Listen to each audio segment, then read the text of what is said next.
നിയന്ത്രിച്ചില്ലെങ്കിൽ ലഹരി കേരളത്തെ ഭ്രാന്താലയമാക്കുമെന്ന് കെസിബിസി മദ്യവിരുദ്ധ സമിതി.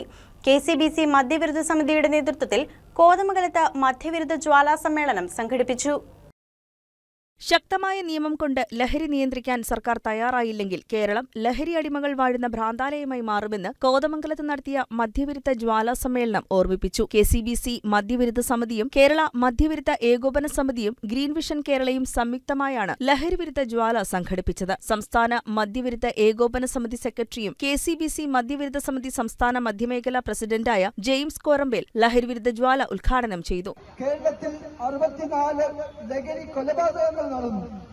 64 ലഹരി കൊലപാതകങ്ങളിൽ 50 എണ്ണവും വീടിനുള്ളിൽ സ്വന്തം സഹോദരങ്ങളെയും ബന്ധുമിത്രാദികളെയും ഉമ്മയെയും ബാപ്പയെയും ഒക്കെ വെട്ടിക്കൊണ്ട സംഭവങ്ങളാണ് നമുക്കറിയാം. കേരളം ഭീതിയോടുകൂടിയാണ് കേരളത്തിലെ ലഹരിയുടെ വ്യാപനത്തെ ഇപ്പോൾ നോക്കിക്കാണുന്നത്. കേരളത്തിലെവിടെയും ലഹരിക്കെതിരെയുള്ള പോരാട്ടം ശക്തിപ്പെടുത്തണമെന്ന് ആഗ്രഹിക്കുന്ന മനുഷ്യരുടെ എണ്ണം കൂടി വരികയാണ്.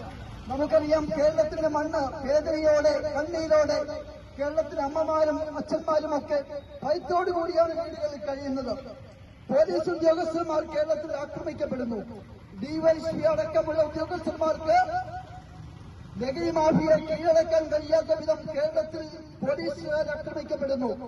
കേരളം ലഹരി സുലഭമായി ലഭിക്കുന്ന ഒരു ഹബ്ബായി മാറിയിരിക്കുന്നു എന്നദ്ദേഹം കുറ്റപ്പെടുത്തി. ഗ്രീൻ വിഷൻ കേരള സംസ്ഥാന സെക്രട്ടറി ജോൺസൺ കറുകപ്പള്ളിയിൽ മുഖ്യപ്രഭാഷണം നടത്തി. സമ്മേളനത്തിൽ ഈ സ്വരം കേൾക്കുന്ന പ്രിയമുള്ള സുഹൃത്തുക്കളെ, ഇതിനോട് ഐക്യദാർഢ്യം പ്രഖ്യാപിച്ചുകൊണ്ട് കേരളത്തിന്റെ മണ്ണിൽ നിന്നും കോതമംഗലത്തിന്റെ മണ്ണിൽ നിന്നും ഇവിടെ കോറമ്പേൽ സൂചിപ്പിച്ചതുപോലെ പരിശുദ്ധ ബാബയുടെ മടങ്ങുന്ന ഈ പരിശുദ്ധമായ ചെറുപള്ളിയുടെ മുൻപിൽ നിന്ന് ഞങ്ങൾ പ്രഖ്യാപിക്കുമ്പോൾ ഈ കോതമംഗലത്തിന്റെ മണ്ണിൽ നിന്ന് ഈ കായിക കേരളത്തിന്റെ തലസ്ഥാനം എന്നറിയപ്പെടുന്ന ഈ കൊച്ചുനാടിന്റെ ഉള്ളിൽ ഒരു ലഹരി പോലും ഒരു മനുഷ്യൻ പോലും ലഹരിക്ക് അടിമപ്പെട്ടു പോകുവാൻ ഇടിയാകാതിരിക്കുവാൻ തക്കവണ്ണം നമുക്ക് ഒറ്റക്കെട്ടായി കൈകോർത്ത് പിടിക്കാം. അതിനെതിരെ ശക്തമായി പോരാടാം. അതിനെതിരെ പ്രവർത്തിക്കുന്നവരെ നമ്മൾ ഒറ്റപ്പെടുത്താതെ അവരോടൊപ്പം ചേർന്ന് നിന്നുകൊണ്ട് പ്രവർത്തിക്കാം.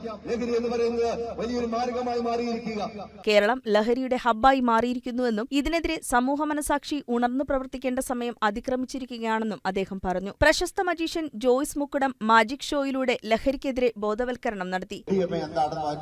എന്താണെന്നും അറിയാത്തവര് കേരളത്തിൽ ആരും കാണില്ല. പക്ഷെ ഉപയോഗിക്കുന്നവർ മാത്രം അതിന് അഡിക്റ്റായി പോയി എന്നുള്ളതായിരിക്കാം. ഇവിടെ നമ്മൾ ചിന്തിക്കാം. കാരണം മാനസികമായിട്ട്, ശാരീരികമായിട്ട്, ആധ്യാത്മികമായിട്ട് ഒരു മനുഷ്യനെ ബന്ധിച്ചിടുക ഏതൊരു ലഹരി. മദ്യവിരുദ്ധ ഏകോപന സമിതി കോതമംഗലം താലൂക്ക് പ്രസിഡന്റ് മാത്യൂസ് നിരവത്ത് അധ്യക്ഷനായി. മദ്യവിരുദ്ധ സമിതി കോതമംഗലം രൂപത general secretary Johnny Kannadan, Biju Vettikuzha, Jiji Pulickal, Joy Panakkal, Georgekutty Joy, Sunil Soman, Joy Padayatti, Martin Keezhamadan, Jose Kaithamana, KS Gopinath, Jojo Abraham, Michael Kaithakkal, Paul Kongadan, Jiju വടക്കേക്കുടിയിൽ, Laiju KT, Peter Edappulavan, Ernest KV, KP Johnson തുടങ്ങിയവർ പങ്കെടുത്തു. News desk KCV news.